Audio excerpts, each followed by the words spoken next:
Before Nicole Kidman was an international movie star, she made this. An action-packed thriller in the tradition of Crouching Tiger, Hidden Dragon, Night Master. Being the champion is far too important just to let go.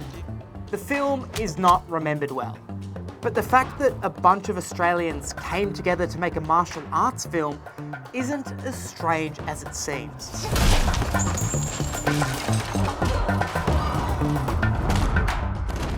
Martial arts cinema has traditionally been dominated by places like Hong Kong, Japan, South Korea and the United States. But some of the genre's biggest stars have links to Australia. Jackie Chan's parents worked in an embassy in Canberra, and he shot films in Melbourne and Sydney. And Australian martial artist Richard Norton appeared in several Hong Kong films. Cheaper production techniques and new distribution models are empowering a new generation of filmmakers. And some of them don't just want to work on overseas productions. They want to make martial arts films, Aussie style.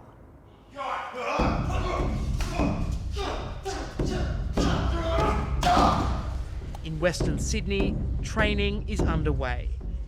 These aspiring filmmakers are learning how to choreograph fight scenes and tell authentic stories. And action. The Aussie martial arts film scene is very small and very niche. It's also very underrated. There are so many incredible martial artists coming out of this country. It's great to put Australian culture out into the world, and people are going to take notice and say, oh, what's going on there? What's happening in Sydney or Western Sydney? What's happening in Liverpool? We have filmmaking resources and we have the talent here to do great action. I think it's just pushing it out there, making the films, getting out there on screens and getting people to be aware that there is that genre happening. We're just waiting for the next Australian martial arts action hero to arise. I've been thinking about what we might call Australian martial arts films, if enough were made to create its own distinct genre. I don't know, rufu? I'm also trying to understand what might make these films distinct from those coming out of Asia. So I asked a filmmaker. Independent filmmaker Maria Tran has made several films in her community. And like all great action heroes, she has an epic origin story. As a kid, I was bullied. Once my parents found out, they decided to sign me up in martial arts class. I think there was an alter ego of me wanting to be the hero, be the Jackie Chans, be the Donnie Yens, Jet Li. There are all these underdog stories and movies that I used to watch as a kid of good guy being oppressed and finding ways to sort of overthrow the system, and I felt that was my plight as a kid. Years later, Maria directed and starred in her first feature. It was written in 2 weeks and made on a shoestring budget. And it also has a unique Australian flavour. We had one of the major fight scenes under a Hills hoist, you know? So there's these little iconic things that you'll find just in Australia. Did you see the way he stared down my... Didn't you see his face? Yeah, he really wanted my kebab. When it went to the film festivals, people were like, wait a minute, they're Asians, but they're speaking English, but it's Australian. People were getting quite confused, but at the same time excited that a product like Echo 8 exists. The film was picked up by several streaming services, and 2 sequels are in the works. And when Maria is not working on those projects, she's hosting screen fighting workshops. As we do the workshops, we kind of identify talent. We're living in Australia, we're living in Western Sydney, it's quite multicultural.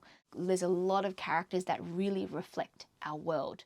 Martial arts films, particularly older ones made in the West, haven't always done a great job at representing diverse communities. So when did martial arts kick off in Australia?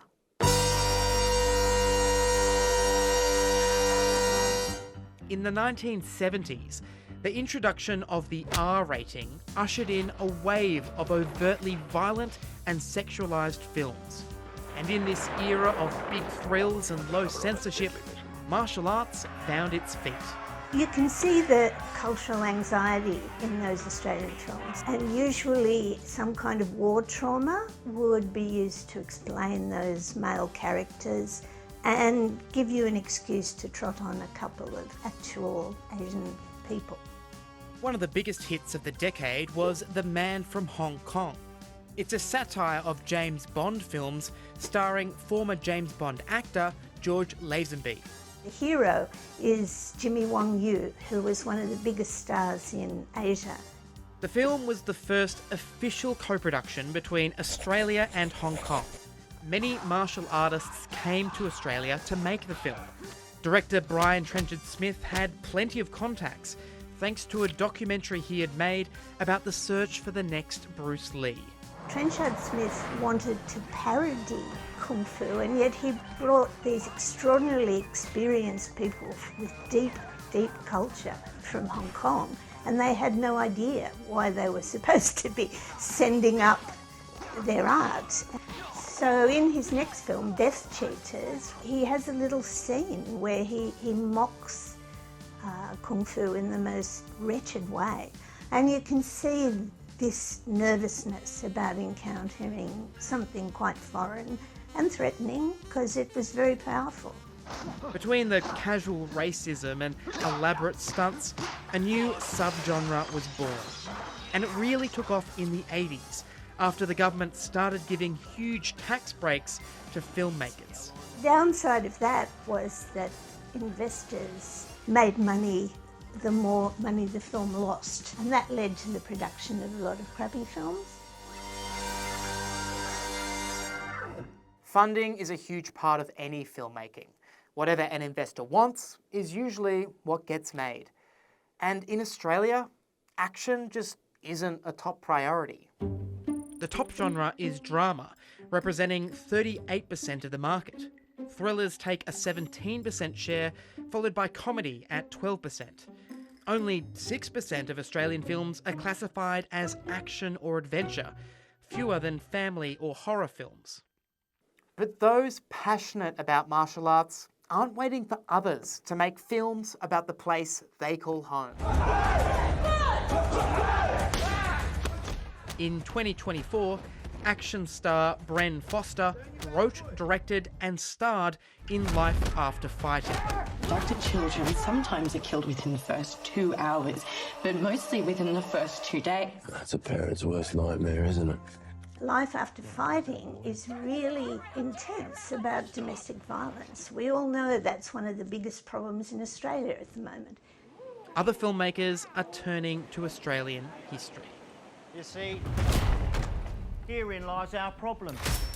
Just some water, then I'll be on my way. I don't want any trouble, please. This is Kung Fu Western, a short film created by two industry insiders in Queensland. It's just about this traveller who comes into a bar looking for water and he's refused because he's Asian. It blows up, turns into a big fight, like all old Kung Fu movies do. You've got a nerve coming in here asking for our water. We wanted to explore the multiculturalism of Australia during the gold rush, since a lot of Chinese, Cantonese speakers came, as well as in exploring Indigenous First Nations perspectives, colonial perspectives, and convict perspectives. There were incidents in New South Wales and Queensland where some of the convicts and English settlers did raid Chinese mining camps. It's sort of the tail end of big martial arts culture in China. And a lot of people from those Chinese villages would often learn that as self-defense. Kai and Tin want their work to be developed into a full-length feature, but getting a film made can be tough. There's a lot of barriers to getting in, and it means only certain types of films get made in Australia. If we decide that we want to just do dramas for America, or we want to do all of their blockbusters and that's where the money goes, like that's what's going to happen. But if we funnel more interest into Australian stories, we're just going to get better Australian stories. There's tons out there. Rufu, or whatever we call it, might not exist as a standalone genre just yet. But Australia has an incredibly diverse community, and a really strong film industry. And some think that means we have the potential to become a martial arts powerhouse. There's a whole new set of opportunities with crowdfunding. They are opening up new ways for people to make the films they love. People with a base in Australia's Asian martial arts communities and in ethnic communities, they're not playing stereotypes of themselves. Martial arts, it's not really a part of the Australian story necessarily as much as it is culturally in Hong Kong and China. But I think we have a love for it. Every small town has a karate school. Everyone knows that guy who can't stop talking about boxing. And although this is a very specific story, I think it's still quite universal. A lot of immigrants throughout life in many different countries that have had to fight for their place and also figure out their identity. So that's a very cross-cultural theme, as well as family and honor and greed. So even though this is a story set in Australia, I hope the world will love it too.